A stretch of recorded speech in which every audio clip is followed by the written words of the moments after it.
Hi guys, welcome to Revolutionary Motion.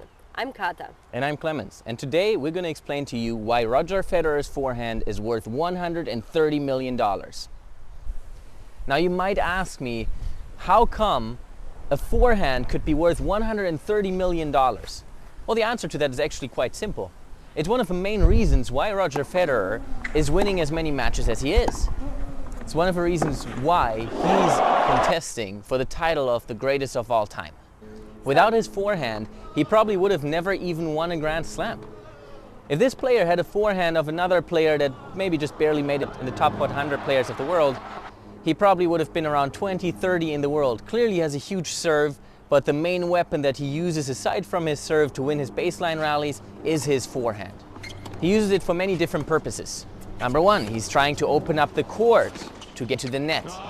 Number two, he's trying to keep the player on the run on the other side, moving him from side to side, trying to hit as many forehands as possible. Number three, he has different options. He can use a forehand that's very flat, that makes the opponent move really fast because the ball is faster. Or he can use a great angle with a lot of topspin. So as you can see, there's a lot of different ways he can use his forehands to his benefit. And that's exactly why he became so successful on the tour. He's known as an all-court player, an all-around player, and he knows how to use his forehand on different surfaces for his advantage. So here we see him on a clay court, actually using an amazing cross-court on the run and completely on the stretch to finish off the point. Now in this point, he's running around his backhand, using a short forehand cross-court inside out to finish off the point. And here we see one more forehand on the run that's really only he can do. Now this point is a little bit different.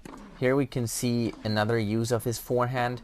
Since he has such a strong forehand, he actually is able to use his forehand to push his opponents a lot further back than most players want to be pushed back.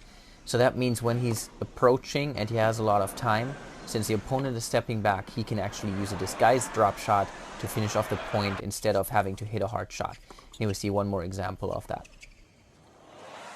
But how can Roger Federer actually control his forehand at his own will? How is he so good at hitting this shot? How does he have the control to play whatever shot he wants in whatever scenario that he needs it? Very simple, it's his technique. His technique is outstanding.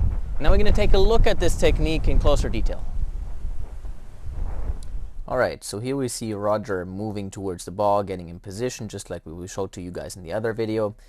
Now, very important here, you'll see right after this photo how his upper body starts the rotation while he's still on the ground. Now, as he lifts off of the ground, you can clearly see how he's trying to keep his hips in position without rotating those as well. Now, the problem with that is because he's off of the ground, the rotation of the shoulders does pull the hips through a little bit, as you can clearly see here after the shot is done, because his hips are now rotated quite a lot. However, most of that rotation happens after the shot is done, not before. Now we're showing you a couple of the shots that Roger uses from different court positions here.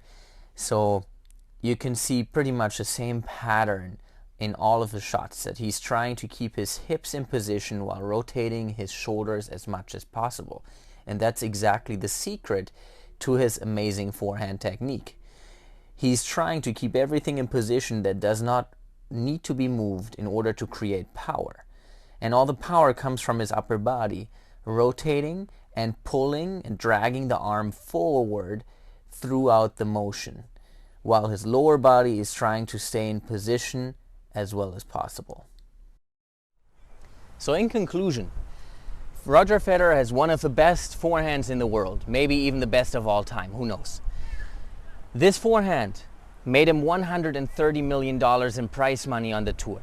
This does not include any sponsorship deals, this does not include anything that anybody else gave to him, it's simply just the money he earned from winning his matches. He's one of the top 3 highest prize money earners on the tour. Now you guys know why Roger Federer's forehand is worth $130 million.